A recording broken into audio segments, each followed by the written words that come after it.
This conference will now be recorded. All right, good afternoon, everyone. Thank you for coming to today's panel on Millennials, the Future of Financial Planning. Please make sure that your microphones are muted while others are speaking, as this meeting will be recorded. If you wouldn't like to be in the recording, please keep your cameras off. Q&A will be at the end of the panel, and if you have any questions, please submit them through the chat. Thank you. Knut, over to you. Thank you, Javier. Good afternoon and welcome to our 8th panel of Fiduciary September 2022. Fiduciary September is the largest annual conversation among planners, advisors, and experts about and regarding the importance of fiduciary duties, fiduciary advice. This year, we have focused a lot on change that has taken place of late in terms of what the SEC has been doing to change the meaning of fiduciary, and in terms of bringing in new conduct standards. We've had a couple of sessions with members of the Financial Planning Association about the change that they are going through, and the change that took place in 2007 when the Financial Planning Association won a very important lawsuit against the Securities and Exchange Commission. So that's just a couple of examples where we are all cognizant of change, but this year would not be complete without hearing from those who will be living through more of the change going forward than their baby boomer parents or elders, or however we want to talk about it. And I know I have to be careful because there's some sensitivities here regarding longevity.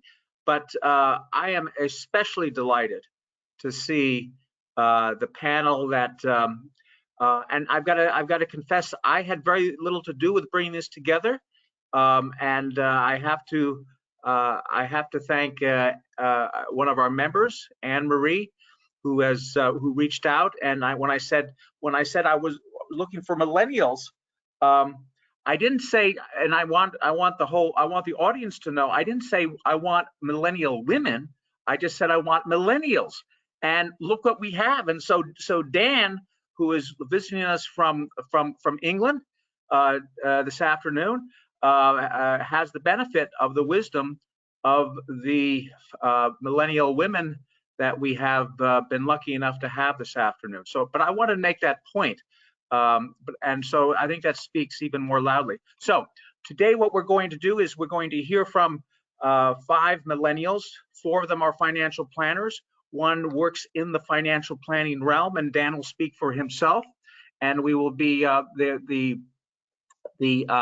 session will be moderated by a gentleman who's also a millennial and who's been involved with the Institute for the last 7 years. He started one in middle school. I think, was it in middle school you started, Darren, or something like that? But so the millennials are going to drive this ship, and Scott and I and others just have to keep our mouths shut, I think, appropriately, and just listen and see what we can learn. So on that general overview and introduction, I will hand it over to Darren Fogarty. Thank you so much. My name is Darren. I have been a researcher at the Institute for 6 or 7 years, and now I'm a director. Thanks, Knut, for the introduction. We have 5 panelists today, all of whom are millennials, as Knut said, who are going to share their views on how financial planning is adapting and changing. So they'll each introduce themselves briefly before giving around 5 minutes of remarks about the future of financial planning as they see it. So our first panelist is Yesenia Realejo, wealth advisor at Tobias Financial Advisors, who will discuss serving the needs of younger investors. Yesenia, it's all yours. Good afternoon, everyone. Thank you for having me. I'm very excited to be here and discuss the future of financial planning. Just to introduce myself a little bit, I'm originally a Miami native. I graduated from Duke in 2014, and I actually started working as a teacher. I did Teach for America for a bit before I actually got into the financial planning industry, where I worked at Merrill, and then switched over to my current firm, which is a fee-only financial planning firm in Fort Lauderdale, Florida, called Tobias Financial Advisors. I am a CFP, and I'm also working on my EA designation. When I think of the future of financial planning, the word that comes to mind is flexibility. I think the industry has really changed so much, not only in the types of advisors that are coming on board, but also in the demographics that we're serving. When I started taking on lead for relationships with clients, and I'm pretty sure all of my fellow young advisors probably had this start too, we worked with the young clients, usually kids of clients was usually where we got tested, right? Kind of got started with them. And more I'm seeing younger clients come on board, not just as clients or kids of clients, but also clients in their own right, young professionals. And I've noticed that their needs are very different from those who are looking to retire. Some of our older clients, when we have meetings, they're scheduling us in as their social appointment for the day. They're happy to come in. They want to chat. They want to meet for the 2 hours. They're very happy to do that, but I don't think that's something we're going to see more and more as we work with the younger clientele, young professionals that are working, also that have growing families. So I do see us being flexible in how it is that we're meeting with them as being incredibly important if we want to attract this type of clientele, and we'd be silly not to, as it is a large demographic and it is a growing portion of wealth in this country are the millennials and other young professionals. So I think a funny story was recently I was meeting with a client that's onboarding. I offered her a meeting to come in person, and she said, I appreciate that, but it would take a Herculean effort for me to take the time off of work, find the child care, and show up. So let's just meet virtually. And so I really do think that that's going to be the future. You know, it's hard for them to take the time out of the day to find the child care. So us being flexible and meeting those needs of clients, especially younger ones, is going to be really important. In addition to that, our advisors, you know, we are not any different from the clients that we're serving. And I think as young professionals starting families, we're also seeking that same level of flexibility. Going forward, if COVID taught us anything, is that virtual is a very valid option for how we work. And I do think that a lot of us enjoy the flexibility that it brings. And, you know, everyone talks about home-life balance and boundaries. And that's really the key, is allowing that flexibility, allowing it for your employees. Firms would, I'm going to say, miss out on top talent if they don't start to offer that type of flexibility, because it really is something that young professionals are looking for. I see it more and more. They're looking for virtual options or hybrids. So they really could be missing out on top talent if they don't build in flexibility both into how they're looking at hiring talent, but also in how we're working with clients. So that's just my 2 cents on where I see the future of financial planning is going. It's really just offering maximum flexibility. Thank you, Yesenia. And I should note to all the people who just joined, a few people trickled in, if you have any questions that you'd like to submit to any of the panelists, just put them in the chat and we'll get to them at the end. So, yeah. All right, next up we have Lauren Stansell, who is a partner and a senior financial planner at Yesenia Bowie, who will focus her remarks on robo-advisors and financial planning. Lauren? Thanks, Darren. Hi, everyone. Really nice to be here. I'm grateful to be here in the presence of some awesome other millennials. I'm excited to just see where our conversation takes us today, because I think there are a lot of really good thoughts. So as Darren said, my name's Lauren Stansell. I'm a partner and senior financial planner with Yesenia Bowie. And we say that we exist to empower people to pursue their live big lives. And so similar to Yesenia, we're a registered investment advisory firm, San Francisco. I'm in San Francisco. We also have an office in Virginia and work with clients all over the country and all over the world. And a little more background, you know, I've been around financial planning for a long time. I have family ties to the profession, so I've been around it since I didn't want to hear about it, but also been personally involved since college at Virginia Tech with some other panelists here. I co-founded the FPA student chapter and have been involved with FPA ever since, both in the DC area and now here in San Francisco, where I served as the president last year for the local chapter. So financial planning is, I think, as can be said for everyone on the call today, really important. It's my passion, it's my profession. I don't plan to ever go anywhere else. And so I think this topic is a good one for us to be thinking about and for our generation of planners to be planning. And so one of the things that has been coming up for a long time, but seems to be getting louder and louder, is the presence of robo-advisors and what I'll call the threats of some people that they're going to take over our profession and that they're going to replace us and that we won't be around long term.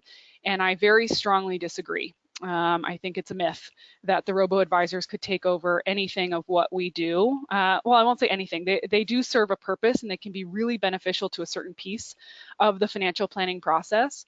But financial planning isn't just investments, and robo-advisors are doing investment management, and they're doing so in kind of a blanket way, where they, maybe you take a couple question quiz and it throws you into a certain allocation, and that's great. Getting people to invest their money is huge, and it's a big barrier for people in our generation. They feel like they don't have enough money to get to a financial planner to work with someone. Investing is really powerful, and we tell all of our clients and children of clients and young millennials we work with, they have a superpower, and it's time. And so the sooner that they start investing, the better for their future. And every good decision made now is exponentially more impactful than the same decision a decade from now. But it's not financial planning. Financial planning is massively human, and a computer cannot take over the human dimension of those relationships. One of my favorite parts of the financial planning process is the discovery process. It's not crunching the numbers, which I love too. We all love the math here. But it's getting to know the human being sitting across the table or across the Zoom camera from me. Who are they and what matters to them, and who matters to them and why? And how is that going to impact every single conversation I have with them for the rest of our hopefully decades-long relationship? And I think that will never be replaced by a computer. And one of the other things that we talk a lot about, and I've talked a lot about with others, is the difference between financial advice and financial planning. Financial advice is helpful. Should I get a mortgage, and if so, how much? Should I rent or lease my car? Financial advice is answering a question at a time. Financial planning is an entire life relationship. It's impactful. It's intimate. You get to know a lot about your clients. As the late Dick Wagner said, money is weird. Everyone is weird about money. And so getting to know our clients and who they are and what weirdness about money they have, and helping them to discover more about themselves and make the best decision, knowing that you have their best interests in mind, knowing that you know everything there is to know about them, and you can help them make an educated decision on what the next best step is financial planning. And it's, like I said, something that's hopefully a decades-long relationship. We have clients who have been clients of the firm for 30 plus years. I have clients who I started working with as some of my first clients that I hope I never lose. That 30 years from now, I'm saying, wow, we've been working together for 40 years. And so I just think that, there is a piece of the process and a piece of the investment management that can be really helpful with robos, especially if it's helping someone break down their own mental barrier to getting their money invested and working for them. And I don't think that it's a risk or a threat to the financial planning profession and what we do. Thank you, Lauren. Appreciate that. Next up, we have Eileen Stephen.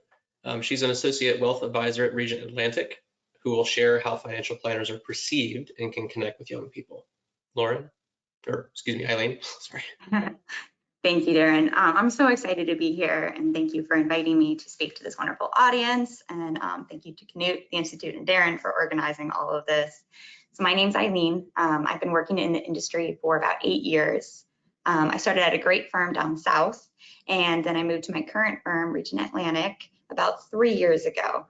So I had moved up to New York City. I had a clean slate, and I knew that I wanted to work for a firm that values collaboration and always striving to be better for our clients. I started out my firm just before the pandemic hit, which was really lucky because I was able to, meet some of my coworkers and many of my clients, but not all, before the world shut down. And over these past 3 years with the company and over my career so far, I've been fortunate enough to work with some really great people. My clients are smart, funny, passionate people, and I've loved getting to know them and learning what motivates them, what their goals are, what or who is important to them.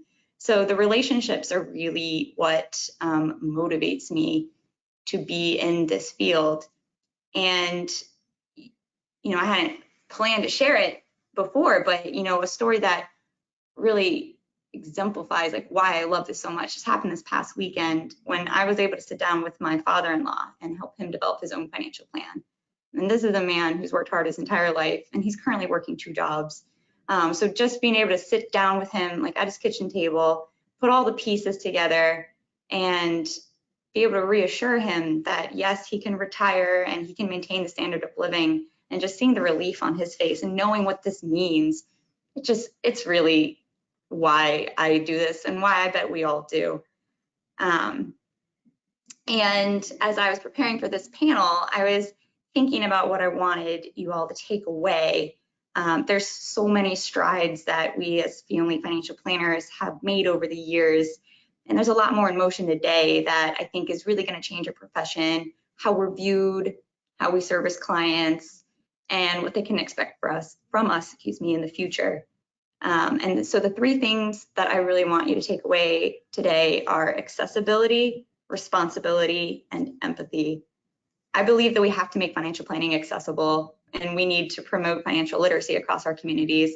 There's so many ways we can do this. There's so many wonderful organizations that are devoted to working with veterans, high school students, teaching financial literacy, to college students, et cetera. So there's a lot of needs and a lot of outlets, and I believe it's our responsibility to give back.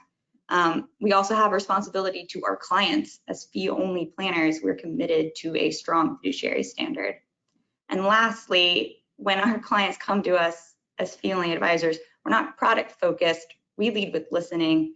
And I think Lauren made such a great point about robo-advisors and how they can't really replace that. Years ago, we kept hearing, right, like Lauren mentioned, about how robo-advisors are going to come for our jobs, but part of the reason why I think that isn't happening is because in times like this, when the market is falling and people are genuinely scared, nothing replaces that human element and the empathy that we as advisors bring to meetings. And I look forward to discussing these all in more detail later in the panel. Thank you, Eileen. I really like the emphasis on empathy. I think it's a very underrated component to a lot of professional interactions. So thank you so much. Next up, we have Christine Crigler, who is a wealth advisor at Summit Place Financial Advisors, who will discuss the need for inclusivity and accessibility in the profession. Christine? Thanks, Darren. Hey, everybody. Once again, to reiterate what my other fellow colleagues said, thank you so much for having me. I really appreciate it. And I'm honored to be here and to be discussing all of these things with everybody. I'm looking forward to our great conversation later. But yeah, so I'm a wealth advisor. I work at Summit Place Financial Advisors. It's located in Summit, New Jersey. I am a certified financial planner, and I have the certified private wealth advisor certification. I have not been in this field as long as most others here on this call. And part of that reason is because I was a career changer. So I started off working in New York City in publishing, and then eventually, due to my own reasons, made my way over into financial planning. Couldn't be happier, ecstatic that I made the jump, even though it was a little scary when I did it, but it's definitely been the right move for me. Lately, I've been working with individuals, young couples. Most of my clients have started off being the younger individuals, younger children of clients, things like that. But then as they start their families, start their careers, working with them a little bit more.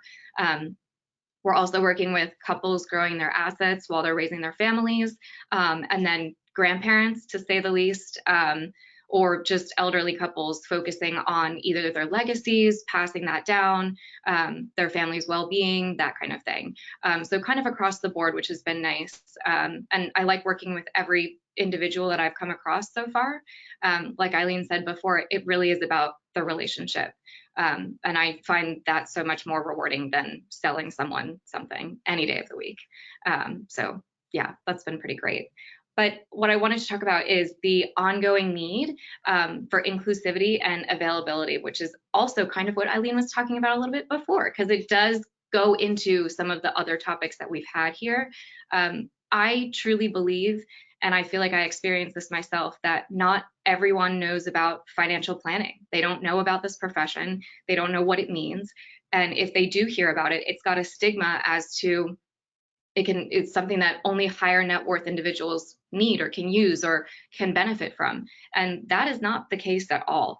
And not only for clients, but also for young students or kids, for lack of a better word of that, people who are looking to try to figure out what their profession or their career is going to be in college, high school, even in middle school. I think, most people would agree that your first teacher in budgeting and finance 101 is going to be one of your parents, if not a relative. It's not usually in school. So I think that's definitely something that needs to change. I know the CFP board has been working on a couple of different initiatives this year and possibly into future years, trying to get into middle schools and high schools, get more students involved and aware of what professions are available to them, especially and not inclusive of CFP opportunities and financial planning. For a couple demographics, which I was just looking up because they came out the other day, still to this day, only 23% of all CFPs in the US are women. And one other one, which actually surprised me, was 84% identify as Caucasian. I think this is probably to be expected, which is unfortunate, but I would like to see that change. And I think a huge part is to start in high schools. Another huge part is to make it accessible to these students all over the states.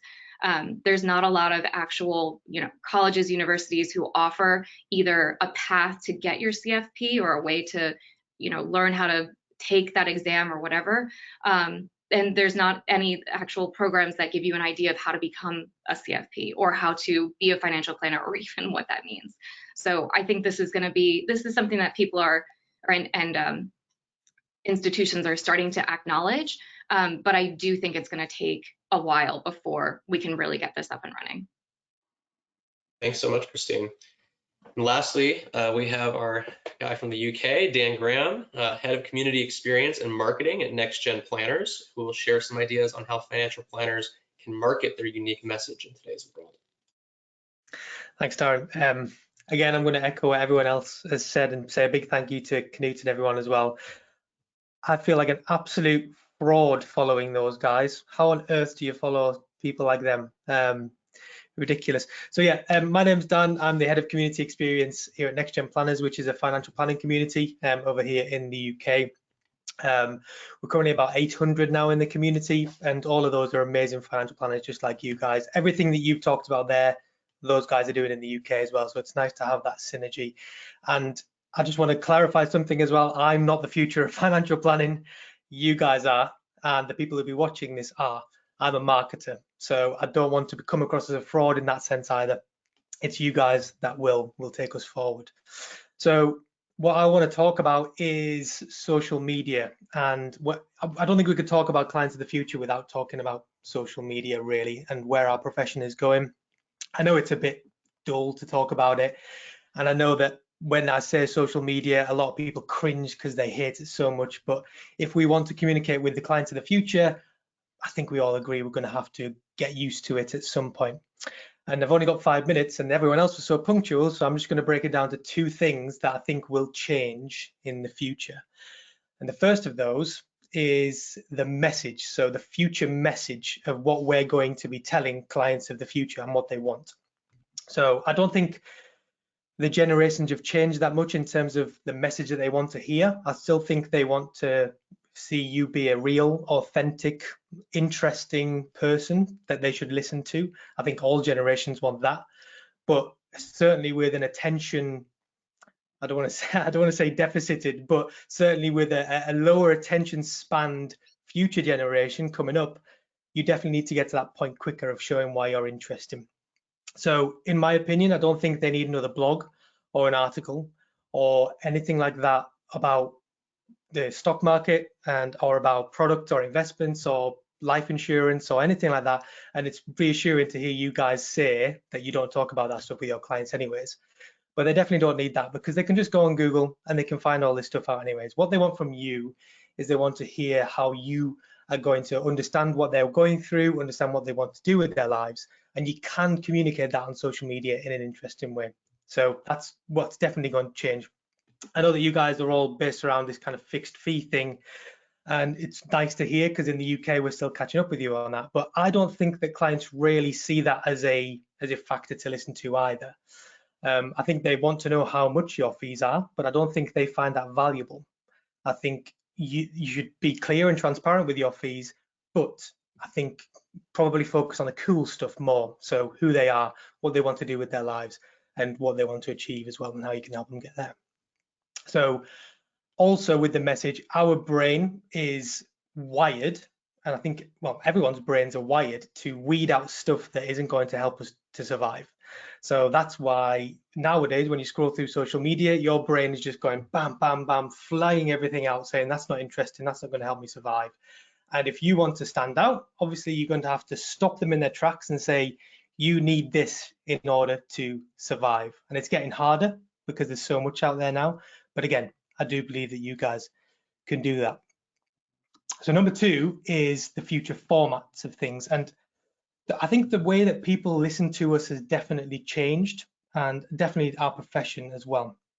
So you might have heard of something, and there's a lot of talk about this at the moment, called something called zero-click content. You might have heard of it, you might have not done. Basically what that is, it's short, engaging content that people don't even have to click on to consume. So that's why things like Instagram Reels, TikTok, and all that kind of stuff has become so big. It's because, again, we're so attention deficited that we can't even be bothered to click on something to see the content. We just want it now. We want people to get to the point. So, for example, if you're posting a blog on your website, you might be tempted to copy a link to it and put that on social media and say, hey, guys, read my blog. And you might even have a nice little, I don't know, stock image of 2 people sitting on a beach or something like that. But the thing is that is not really going to have an impact on the clients of the future, and you shouldn't expect them to click on that. What instead I think you should do, and what works really well, and I've seen people doing this, there's a really good advisor in the States called Thomas Kopelman who does this really well.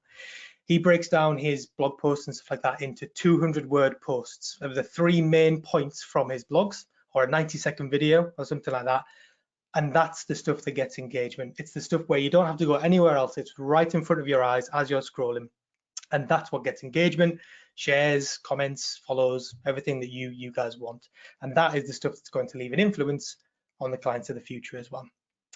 So I think I have exhausted my time. Like I said, I feel like an absolute fraud following them other guys, but I must say a huge thank you to them and to you guys for listening. And I'm looking forward to catching up with everyone later on as well.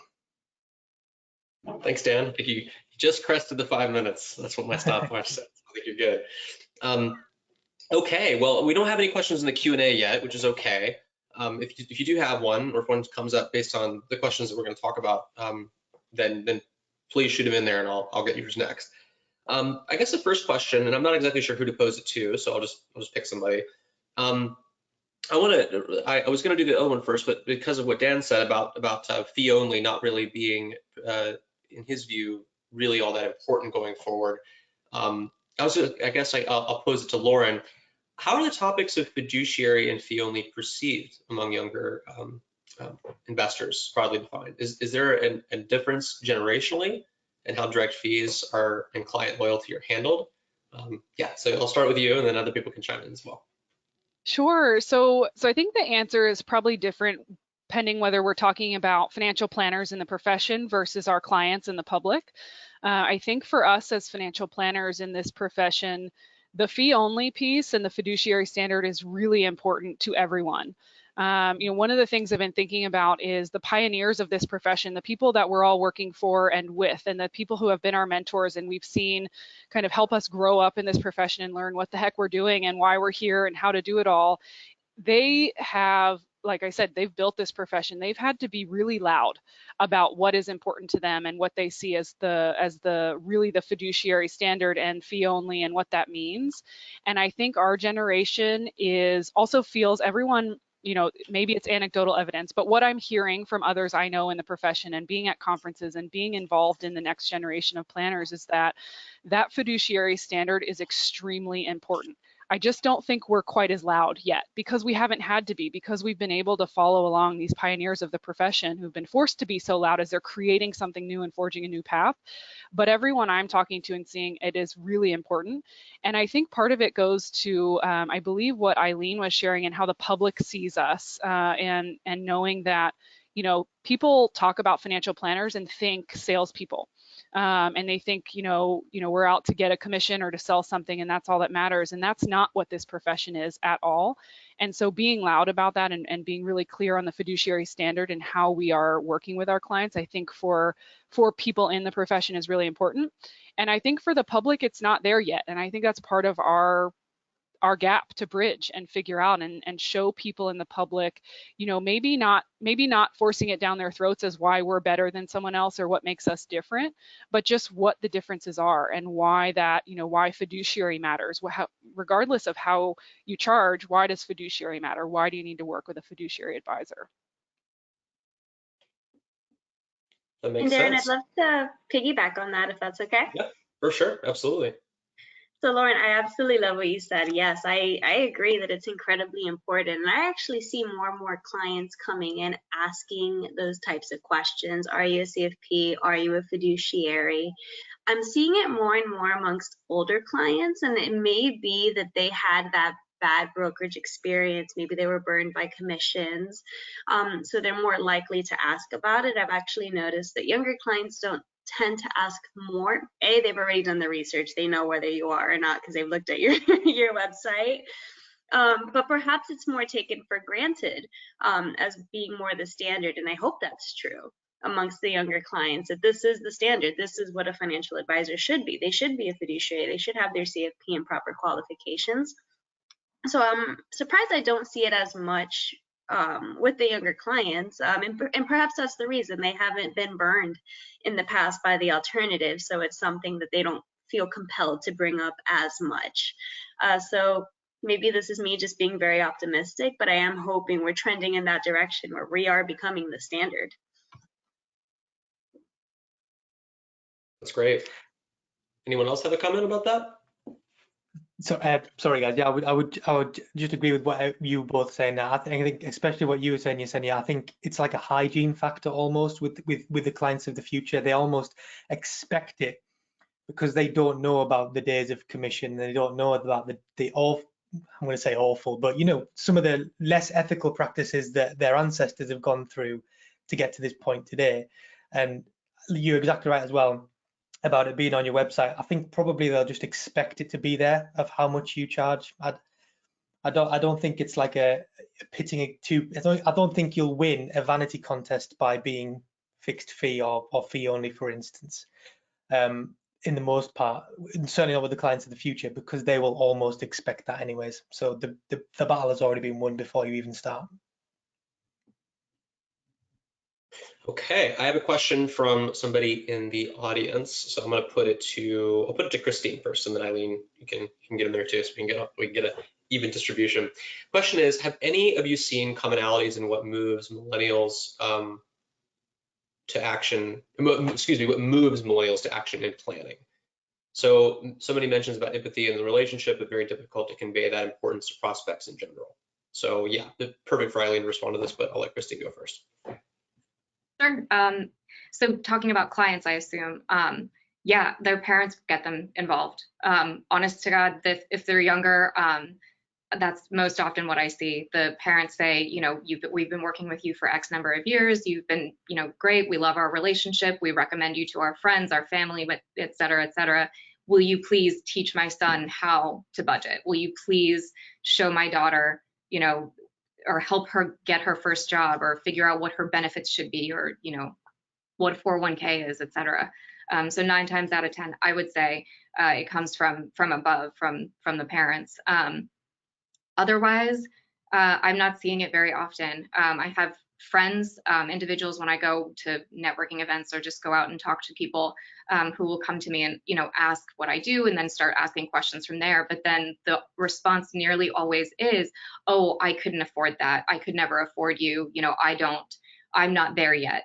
And I think that's part of what I was talking about before. I would like to get that stigma out of everybody's mouths, because I don't think that's true. And I think, you know, what's important is if you have a major life event and you've got something going on or you've got a question, there's only so much Google can answer for you, especially based on your specific situation and your specific lifestyle and what it is that you want.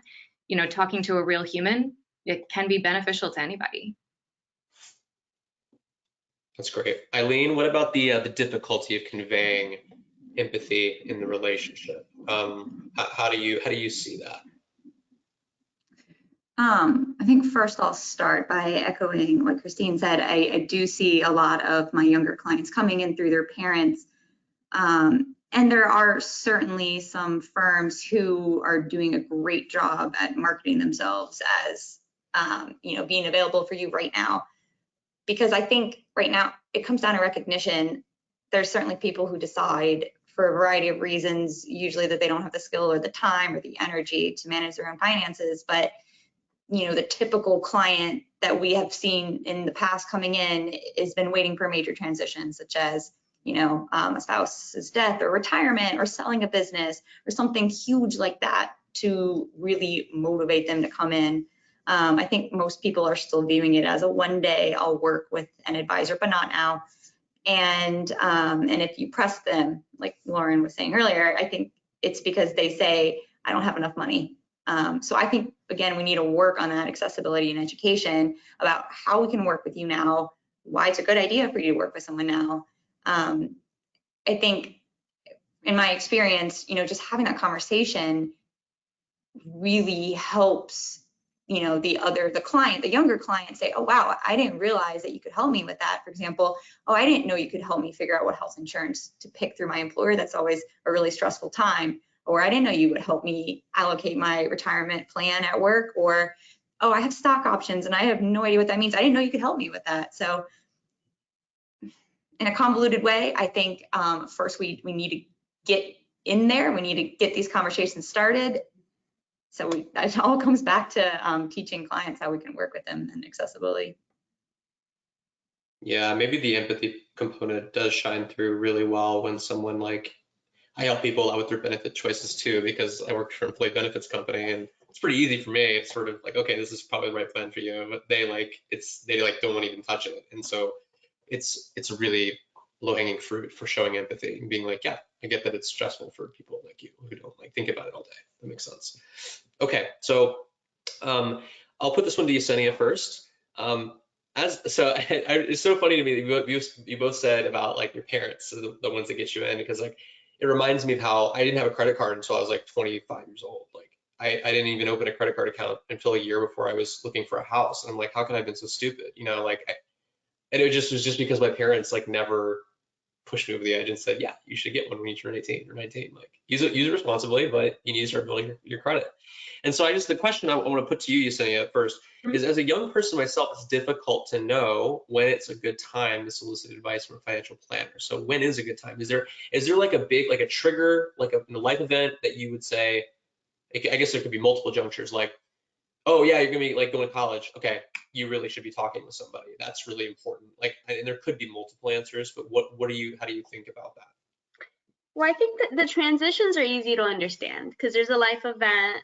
You know, someone gets married, they have a kid, they bought a house, things like that. When we're looking at some of the things that our millennial clients are going through, I think that's an easy way to pose it. Just if you have some sort of life event, that's a very good time to start thinking about financial planning, not just, of course, in the investments, but we're looking at estate planning. We're looking, you know, we don't sell life insurance, but when you have a young couple, you know, 2 incomes, we do have to look at it. That is important. So I think those different life transitions are really good ways to prompt people to think about it. But even aside from that, do you have a goal? You know, if you just ask yourself that question, do you have some sort of goal? I want to buy a house. You don't have to be married to buy a house. You could do that on your own, or you're doing that with a significant other. We're seeing that more and more often. There's those separate challenges of that if you're buying with someone who, when you're not married, that you may want to engage someone to have a discussion with. What are you doing to save in that regard? I have more and more young clients who have discovered the FIRE movement, and they're asking me, how can I retire at 35? So I think And it was funny. I had an hour-long discussion going through a retirement projection. He felt like it was absurd. He's like, this is crazy. I know it's stupid. And then he gave me numbers, and I was like, well, it's not stupid. You've done an amazing job so far. We can do this. But I think as long as they have some sort of goal, it's a good time to engage someone to help you figure out how best to achieve that goal. And I think it's challenging because those goals can be different for people at their different stages in life, but I think that's a broad enough one or broad enough question to ask anyone. Do you have some sort of goal that you'd like to plan for? And if so, then it's an appropriate time to start engaging a planner who can help you achieve that goal. And it doesn't have to just be retirement. I think people think too much of what we do as being, oh, when I want to retire, and so therefore they put it off because retirement's 30 years down the line. But just focusing what we do as being more than just planning for retirement. It's planning for what you want to achieve in life. Yes, later on, but also right now. I'd like to jump in here for a second because I love this topic. I love what Dan said about social media and what Lauren said about the robos, and I can't remember who said about the importance of drawing the line between investing and financial planning.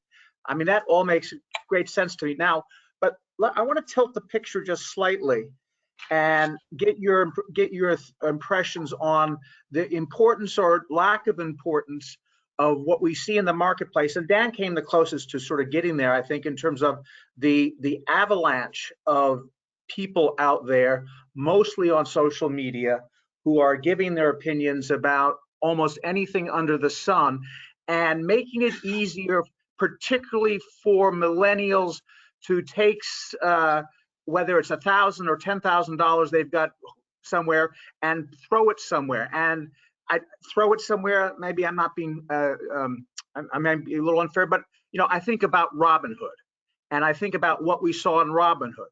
I think about the number of very smart millennials who actually thought that was investing, and as opposed to probably more akin to going to Las Vegas, frankly. So I guess what this boils down to a question is, in your view, to what extent is that a concern about how easy it is to go somewhere else? And I'm thinking also in terms of our next session, and I see that John's gotten on, where we're talking about finfluencers as opposed to advice. And so, that's, you are much closer to it, but I look at it and some of it just frankly scares the bejesus out of me because smart 20-somethings or 30-somethings are believing that this is advice, to whether it's Robinhood or whether it's something else. And that concerns me. When you talk about objectives, what is your objective? How soon can we turn this $1,000 into $40,000 for a house payment or whatever it is? So anyway, I'm going to stop. I'd be curious to what extent you think that's an issue that concerns you, or it doesn't. And if it doesn't, I'd like to know why. So feel free to jump in. I'd like to say something, if that's all right. I feel like this was going exactly with a little bit of what I was saying before. One thing I am very personally concerned with is the younger individuals learning how to finance, if you use it as a verb. I mean, I am personally not on TikTok and other many types of social media. It's not ever been one of my things, but I heard that there's something called Money Talk. And I assume that it's some sort of feed that, you can go on and get advice about money or financing or something.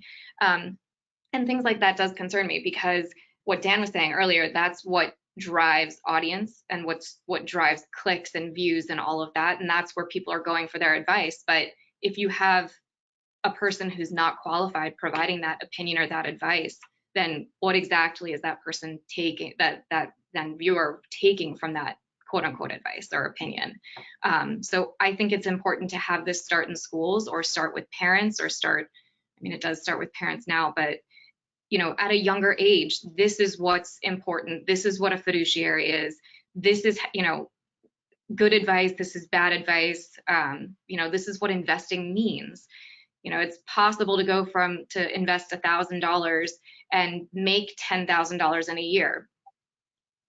The reality of that is, so I think that it needs to start at a much younger age, middle school kind of thing, or high school if you have to, but I do think that's where it needs to start.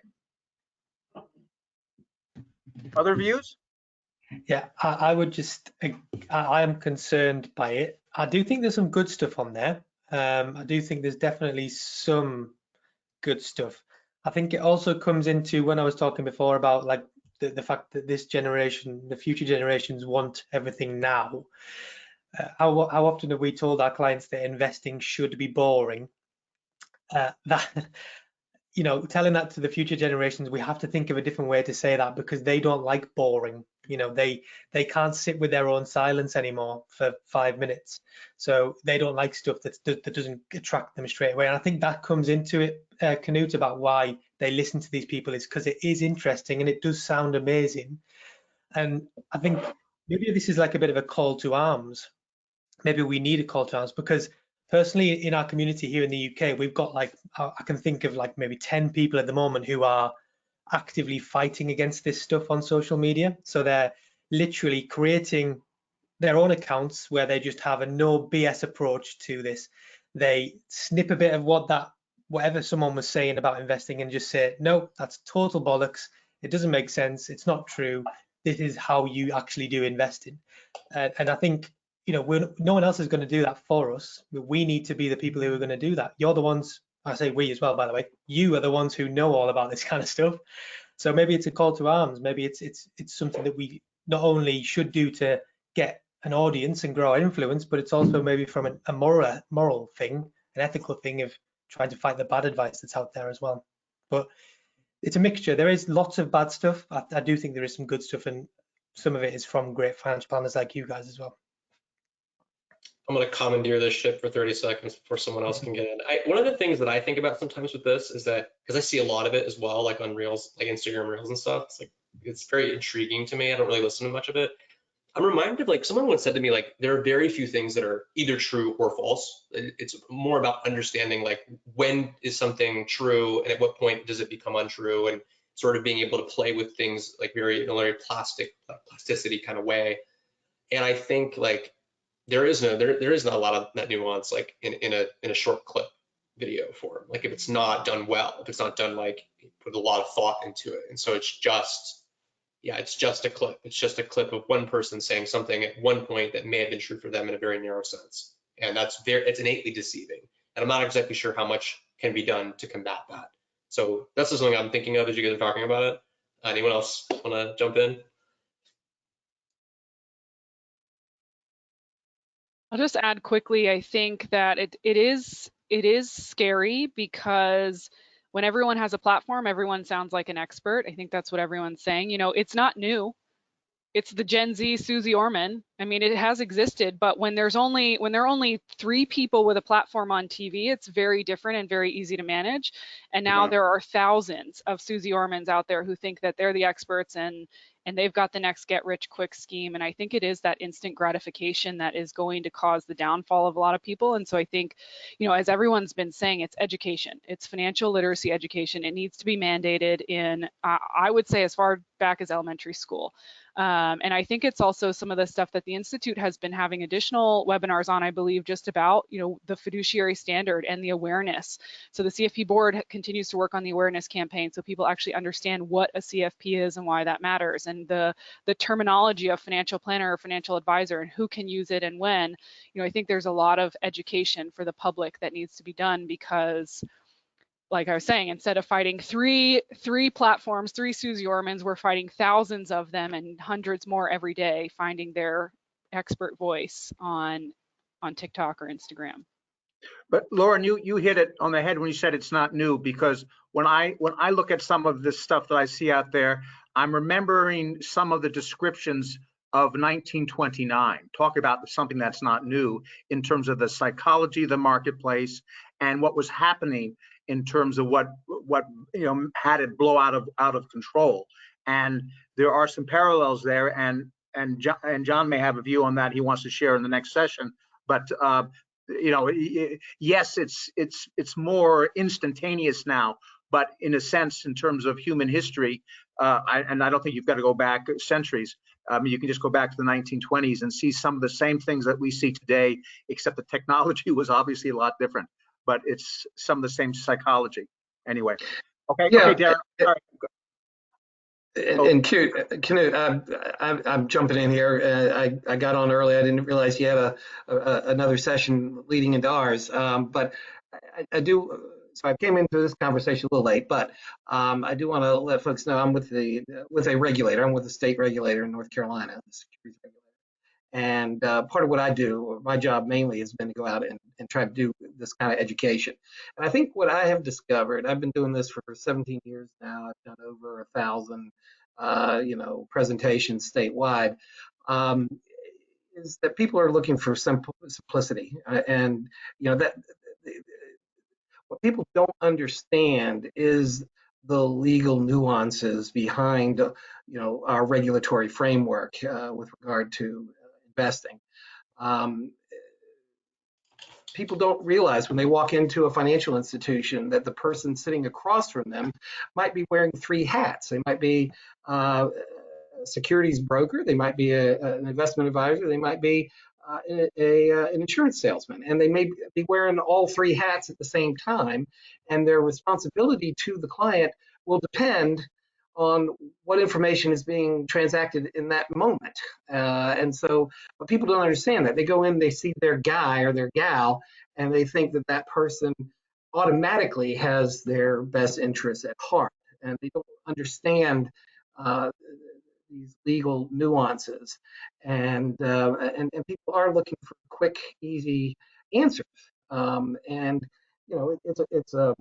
it's a challenge for me. I work with a bunch of lawyers, and being able to concisely explain this in a way that is easy to understand to people without losing all of the legality stuff is very difficult. And so that does create an opportunity and an opening for someone who is very charismatic to come in and breezily say, oh, I've got all the answers. Look at my YouTubes and see, this Rolls Royce that's parked out and back and bling, bling, bling and all this kind of stuff. And, that's what people want. People want the easy answer. So anyway, I'm jumping the gun here. Yeah, thank you, John. Yeah, because we have a back-to-back sessions, we do have to get off a couple minutes before the top of the hour. And so, Darren, I'm sorry, I didn't mean to hijack the session, but just so I'll throw it back to you. No problem. Well, look, Chris had thrown a question in the chat. I think he must have had to go or something, but it's really quick, but I think it sort of might wrap this up, and I want to put it to Eileen. He said, what are the top reasons that a millennial chooses to work with one advisor over another? And let's try to keep it to about a minute so we can kind of wrap up. Yes, I'm happy to take that, and I'll keep it brief. It's all about connection. Clients come, or they think they come for the technical skill, but they stay for that relationship, feeling heard and understood. And this looks different for everyone. Sometimes it looks like choosing someone with the same background as you. Maybe it's cultural, or working with someone who's the same gender, or someone who has expertise in your field. Or maybe sometimes you just click with someone. So putting aside a one-time engagement, a successful financial planning relationship is a long-term relationship. And I have just a real quick example. I'm working with a new client now who started out with a different company, but ultimately left because he didn't feel that his concerns were heard. He didn't feel like they were listening. So that's why he made the switch. And it shows that clients care about finding that right fit, that right advisor. Okay, perfect. Well, let's go ahead and wrap it up so that John's session can sort of get off to a good start like ours did. Thank you guys all for coming and for sharing your wisdom and your views. And it's so great to be with all of you, and appreciate you making the time out of your day to participate in this. Thank so you. much, guys. Yeah, thank you for organizing. Thank you. Thanks, guys. All right. Bye-bye. Yeah. Bye. So Knut, do I need to log out?